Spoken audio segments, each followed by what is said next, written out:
público em torno de 10%. Já já, a fala do governador Fábio Mitidieri e também a liderança na Assembleia Legislativa e todos os projetos. Também destaque, amigo Cabral, a competição municipal, a competição que envolve clubes de vários municípios, competição estadual aqui em Sergipe, durante solenidade comandada pelo governador Fábio Mitidieri e o presidente da Federação Sergipana de Futebol e a Copa Governador do Estado. E o representante da Iguá, onde ele está? Marcou para hoje e não compareceu na Lese, pediu transferência para mais uma semana. Agora 17h08 na Jornal 17h08, vamos às ruas da cidade, girando e tomando conta da capital. Tá chegando ele, sem caô.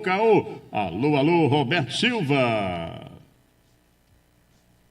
Estelionatária que aplicou golpes em mais de 50 pessoas em nosso estado já está atrás das grades. Detalhes daqui a pouco, quando também estaria enfocando matéria relacionada às rodovias estaduais e federais que cortam o estado de Sergipe e o trânsito na capital de todos os sergipanos, Aracaju. Tudo isso e muito mais daqui a pouquinho no Balanço Geral. Beleza, valeu, Roberto Silva. Agora vamos até o Baixo São Francisco de lá, ouço chamado do vulcão do rádio brasileiro, Messias Santos. Alô, Messias. Nostalgia. Em Brejo Grande, moradores abraçam causa da principal praça deste município. Em Porto Real do Colégio, na altura do Povoado Borges, motorista sofre acidente e vem a falecer aqui na BR-101. Eu destaco ainda no município de Penedo. Aqui em Penedo, durante patrulhamento, policiais salvam um bebê de 2 meses que estava engasgado.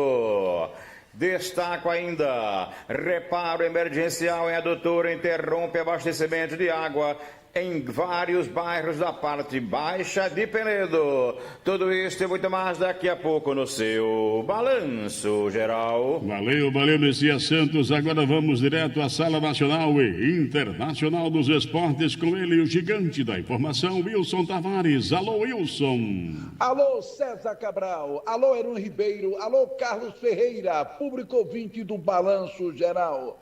Confiança é semifinalista da Copa do Nordeste, ganha do Vitória em pleno estádio Barradão pelo placar de 1-0. O seu adversário em jogo único na semifinal sai hoje do jogo CSA e Ferroviário do Ceará no estádio Rei Pelé. Sergipe Lagarto, grande duelo do próximo sábado, 5 da tarde no estádio Batistão pela Série D. No mesmo horário, tem clássico, tem Itabaiana e Confiança no estádio Mendonção. E o Brasileirão está de volta com as emoções deste final de semana. E o adversário do Chelsea da Inglaterra está sendo conhecido neste momento no confronto entre Real Madrid e PSG da França. Por enquanto, vai dando o PSG. Já os destaques dentro do Balanço Geral que segue com César Cabral, Heron Ribeiro e Carlos Ferreira. Valeu, gigante Wilson Tavares, com sonoplastia de Luciano Tavares, direção geral de José Reinaldo de Oliveira Filho. Está no ar pela Jornal, o Balanço Geral. Balanço Geral, a informação total. Heron Ribeiro, Carlos Ferreira, César Cabral.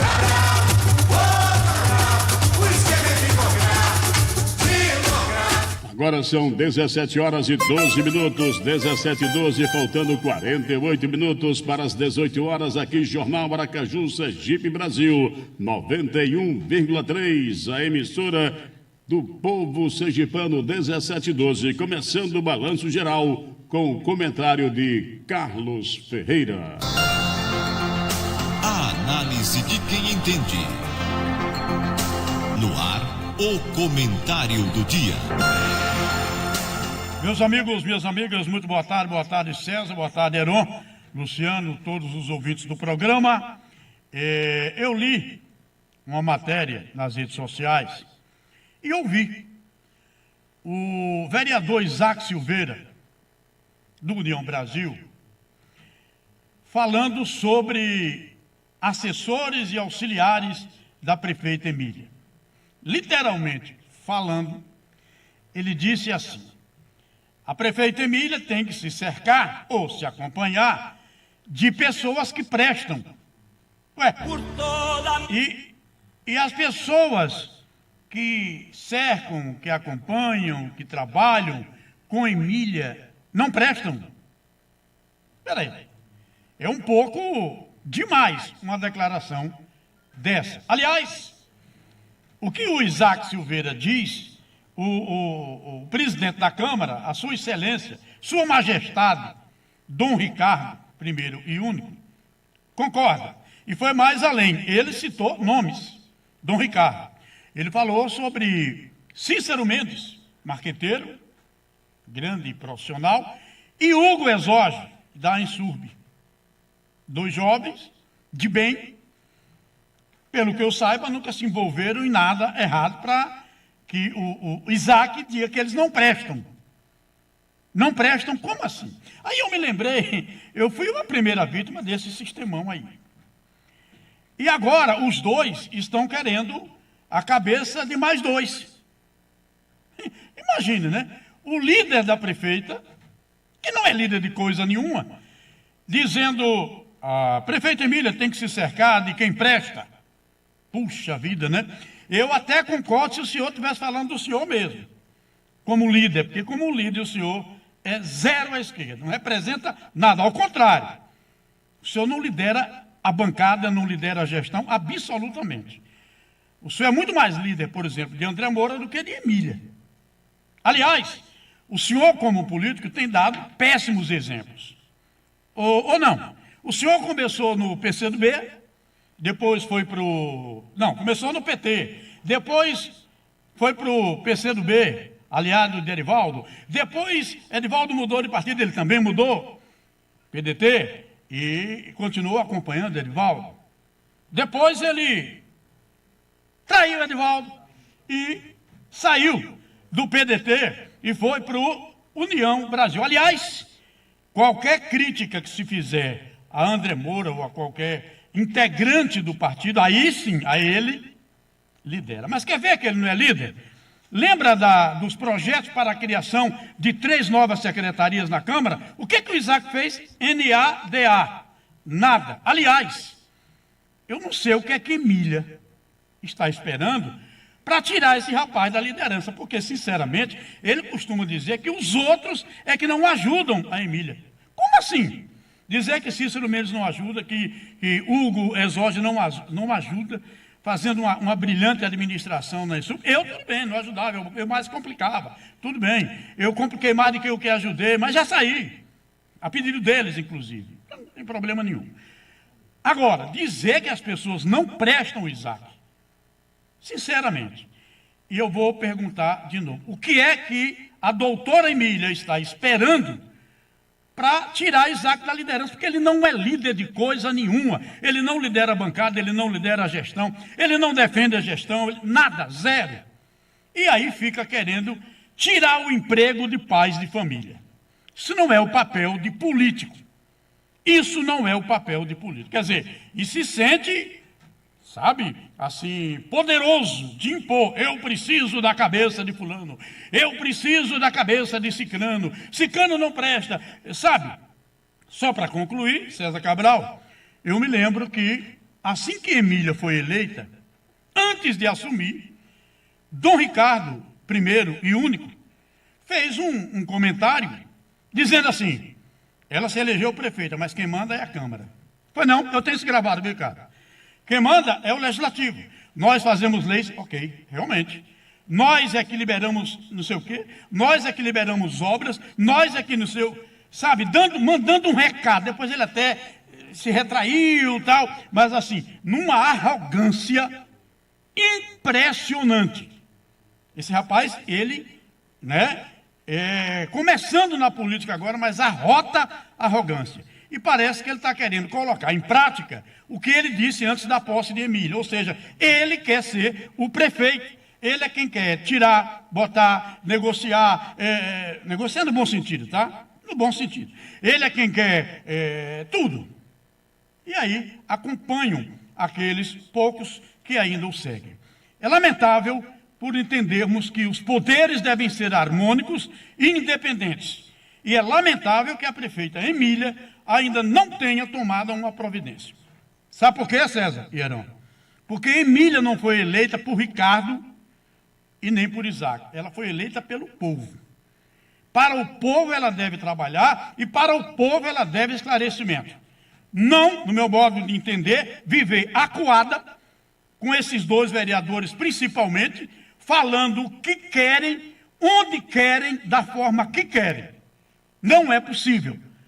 Paciência tem limite. O espaço está aberto para os dois aqui, se quiserem participar. Quando o senhor disse que eu ia voltar para uma rádiozinha, olha a rádiozona que eu voltei, a mais potente de Sergipe. Boa tarde. Por toda a minha vida.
Repercutiu o aumento salarial de 10% para servidores, anunciado pelo governador do estado, Fábio Mitidieri. A deputada Kitty Lima homenageou o empresário Walter Franco, que completou 83 anos no último dia 5 de julho. Já o deputado Manuel Marcos disse que a vacina contra a influenza está disponível nos postos de saúde para toda a população.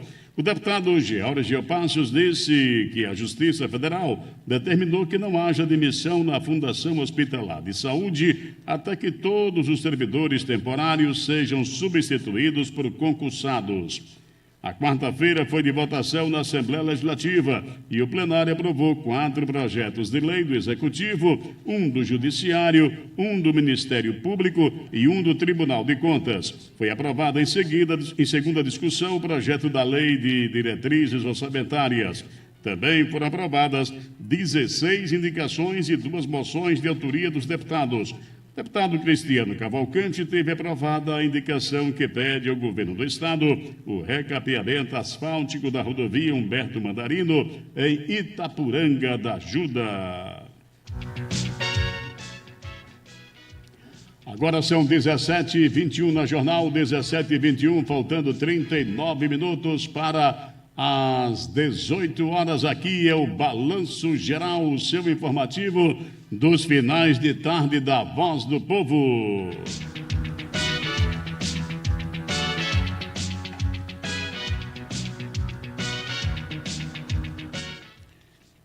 Olha, esta é quentíssima, viu? A investigação sobre desvio de dinheiro no Ceará, que levou à busca e apreensão ontem contra o deputado federal Júnior Mano, do PSB do Ceará, foi enviada ao Supremo Tribunal Federal após indícios de que o deputado usava prefeituras para lavar dinheiro de suas emendas parlamentares. A investigação partiu de um depoimento apontando que Júnior Mano cobrava retorno de 15% sobre os valores que enviava aos municípios investigados, segundo o relatório emitido pelo UOL.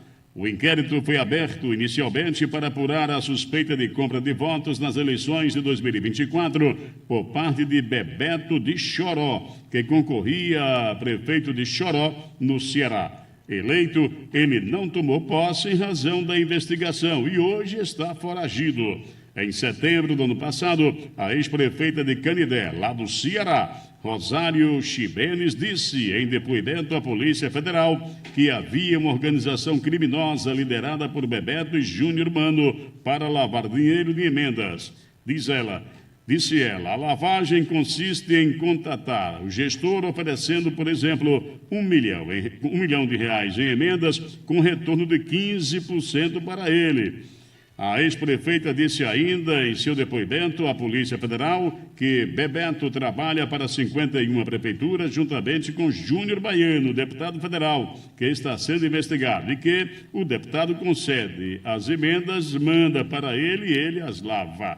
Em nota, Júnior Bano negou participação em qualquer irregularidade. O deputado Júnior Bano, do Ceará, não tem qualquer participação em processos licitatórios, ordenação de despesas ou fiscalização de contratos administrativos.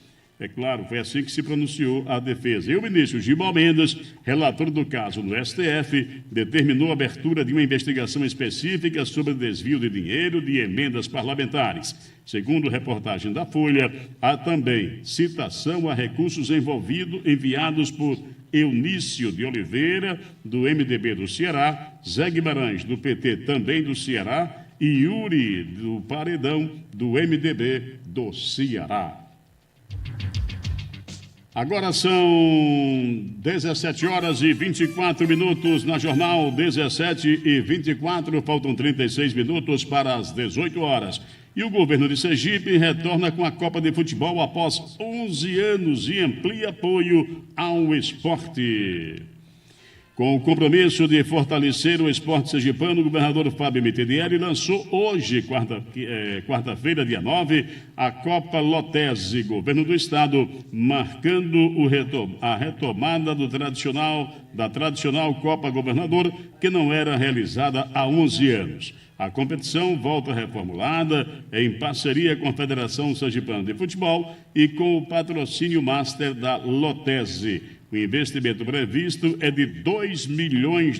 Na linha, vamos conversar agora no Balanço Geral com a secretária de Esportes, Mariana Dantas, que fala aqui para os nossos ouvintes sobre o lançamento, a volta desta Copa, que é muito importante para o futebol sergipano, para os nossos clubes, para os torcedores, a Copa Lotese, governo do estado, que foi lançada hoje pelo governador Fábio Mitidieri, em solenidade realizada em um dos hotéis na Orla da Atalaia. Boa tarde, secretária Mariana Dantas, aqui César Cabral, Heron Ribeiro e Carlos Ferreira, na bancada do Balanço Geral. Boa tarde, secretária. Boa tarde a todos vocês que fazem o Balanço Geral. Prazer estar aqui com vocês falando sobre a nossa Copa Lotese, governo do estado. Isso, secretária Mariana Dantas, durante a sua fala, você, na solenidade, destacou também outros empreendimentos, outros investimentos do governo do estado. Mas, primeiramente, vamos falar sobre esse lançamento da Copa, a participação da sua secretaria, importantíssima na retomada, na volta dessa Copa, que é muito importante para os clubes sergipanos. Sim, o retorno da Copa Lotese do governo do estado, na verdade, foi um desejo do nosso governador Fábio Mitidieri, que é um grande desportista, entende que muitos times sergipanos ficavam sem calendário aí no segundo semestre. Então, ele lançou o desafio para que a gente pudesse estar retomando para a Copa, na verdade, trazendo aí uma nova roupagem, visto que, graças ao trabalho da Federação Sergipana de Futebol, o amigo Milton Dantas, se articulou já lá junto com a CBF e conseguiu mais uma vaga no Campeonato Brasileiro Série D. Então, os nossos times vão ter a chance, a oportunidade de estar disputando uma vaga de estar no cenário nacional, além da premiação que vão receber em dinheiro, um investimento que o governo do estado está fazendo na ordem de R$2 milhões, justamente para que a gente possa crescer cada vez mais, aumentar a competitividade do nosso futebol. Ok. Secretária Mariana Dantas, a primeira rodada da competição está prevista para o dia 16 de julho, com 3 partidas simultâneas. Por exemplo, Sergipe vai enfrentar o Dourense no estádio João Hora, aqui em Aracaju. Em Itabaiana, Itabaiana joga com o América de Propriá no Etelvino Mendonça. E Lagarto recebe o Guarani de Porto da Folha no estádio Paulo Barreto, em Lagarto. No dia seguinte, 17 de julho, Confiança encara o Falcon aqui na Arena Batistão. Durante a sua fala hoje, me parece que a senhora anunciou que o governo também pretende fazer melhoramentos em alguns estádios de futebol, inclusive em Propriá. Procede a informação, secretário? Isso mesmo. A gente tem uma preocupação constante no esporte. Para isso, a gente precisa ter uma boa infraestrutura esportiva para que seja possível a sua prática nas mais diversas vertentes, seja para o esporte de alto rendimento, seja para aquele esporte de lazer, o esporte para todos, para a manutenção da saúde, esporte de base, enfim. E com os estádios não diferentes. Nós, governo do Estado de Sergipe, administramos uma série de praças esportivas, de estádios espalhados aqui pelo nosso território, que inclusive isso é algo que chama a atenção de outros estados também, porque poucos têm a quantidade de estádios sob administração pública como nós temos.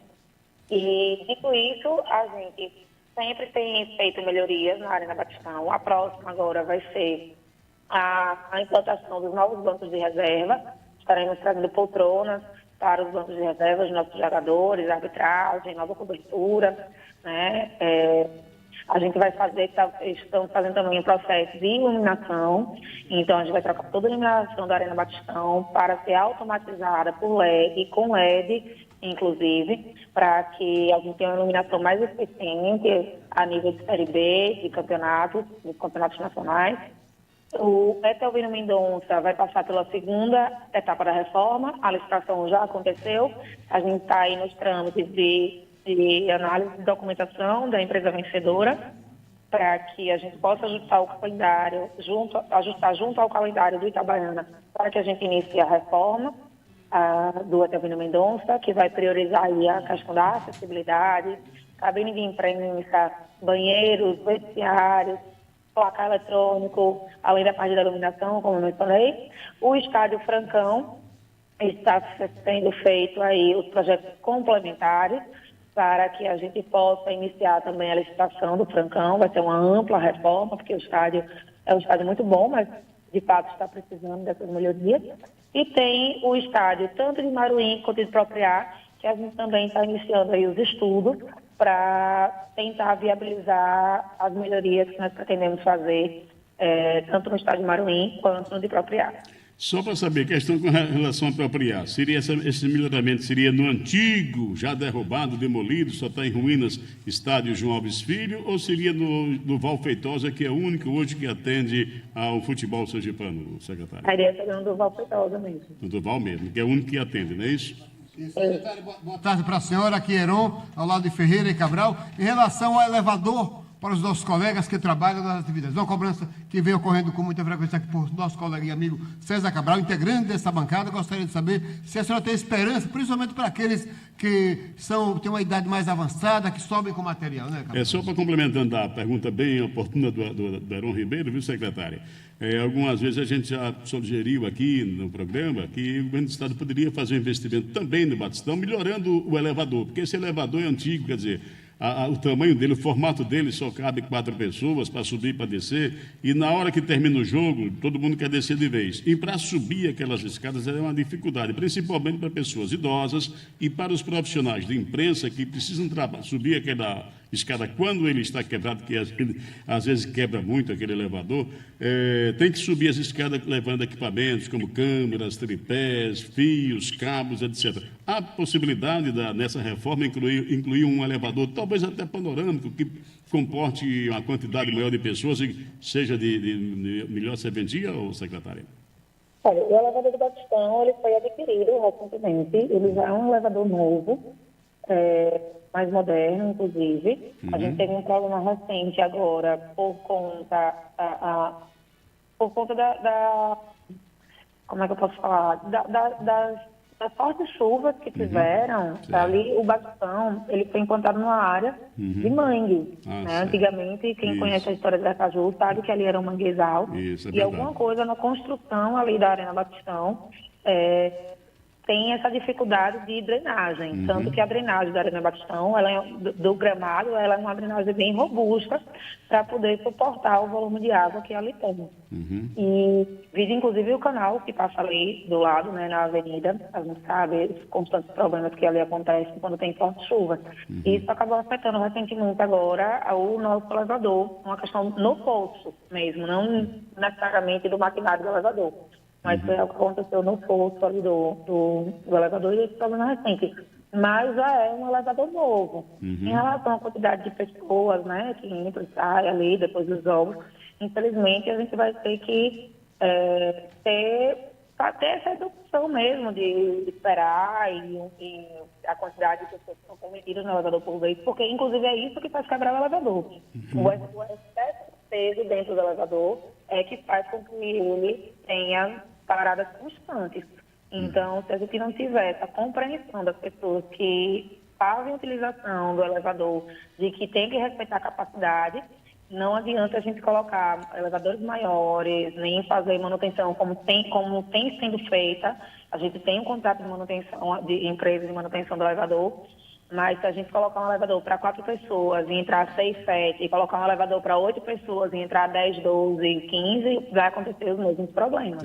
E você aumentar a capacidade do elevador não é algo tão simples, porque a gente precisaria quebrar toda a parede ali daquela coluna ali do elevador para comportar um elevador maior. Né? E a gente entende que não, pelo menos não por enquanto, isso seja algo viável, mas a gente sim adquirir um elevador novo. Ok, secretário. Aliás, Cabral, permita, o Batistão está aniversariando, não é, secretário? É dia 9. Isso, Exatamente hoje. Aniversário da nossa Arena Batistão, 56 anos, de muitas glórias. O Arena Batistão, que é um patrimônio do povo sergipano, nossa maior praça esportiva. A gente tem muito orgulho e por isso que dia a dia a gente vem trabalhando para que ela seja cada vez melhor. E eu faço sempre esse apelo a todos que frequentam a Arena Batistão, né? Aquilo ali é uma casa das pessoas que frequentam, dos torcedores, do futebol, dos eventos artísticos e culturais que acontecem lá. Então, além de toda essa administração e manutenção que passa pelo poder público, precisamos também da parceria das pessoas que lá frequentam para a sua manutenção. O fato de não depredar, de não pegar as coisas, a gente sabe que o futebol envolve muita paixão e muitas vezes as pessoas perdem ali um pouquinho a cabeça e chutam as cadeiras, né, chutam os vidros, quebram peças de banheiro, mas isso tudo é prejudicial realmente para quem frequenta o estádio. E a nossa Arena Batistão merece ser muito bem cuidada, com todo carinho e apresentar toda a segurança necessária para que a gente possa desenvolver cada vez mais o esporte lá dentro. Ok, secretária, foi um prazer enorme dele aqui no Balanço Geral. Fique à vontade caso queira acrescentar mais alguma coisa a respeito das atividades da Secretaria do Esporte aqui do Estado de Sergipe. Agradeço pelo espaço, dizer que a gente tem feito um trabalho aí incansável em todas as áreas do esporte. Semana passada a gente entregou aí para 231 contemplados o Bolsa Atleta Estadual, um investimento de quase 2,5 milhões de reais no Bolsa Atleta, esse programa que vai beneficiar aí atletas de 25 modalidades diferentes, 5 paramodalidades e 20 modalidades convencionais. Então isso é um motivo de muito orgulho para a gente. A gente vai fazer agora no mês de agosto também a Copa Serigi de futebol amador, envolvendo as seleções municipais. Tivemos 38 municípios inscritos, vamos ter 76 equipes, tanto masculinas quanto femininas, trazendo uma competição de inclusão do esporte feminino, de visibilidade e oportunidades, que vai dar uma premiação de R$210 mil para os campeões, masculino e feminino, em pé de igualdade, nos mesmos valores. Enfim, uma série de ações que a gente vem desenvolvendo para o crescimento do nosso esporte, tanto futebol quanto das demais modalidades, seja ali no estudantil, da base até o alto rendimento. Ok, muito obrigado, secretária. Começamos então com a secretária Mariana Dantas, do Esporte aqui do Estado de Sergipe. 17h37, faltam 23 para as 18. Vamos ao intervalo comercial. Na volta tem muito mais para você aqui no Balanço Geral. E atenção, hein? Decisão tomada agora. Donald Trump, presidente dos Estados Unidos, anuncia taxa de 50% ao Brasil. Vamos ao intervalo comercial. Balanço Geral. Atenção, minha gente! O Arraiá da Toyolex está pegando fogo com oferta de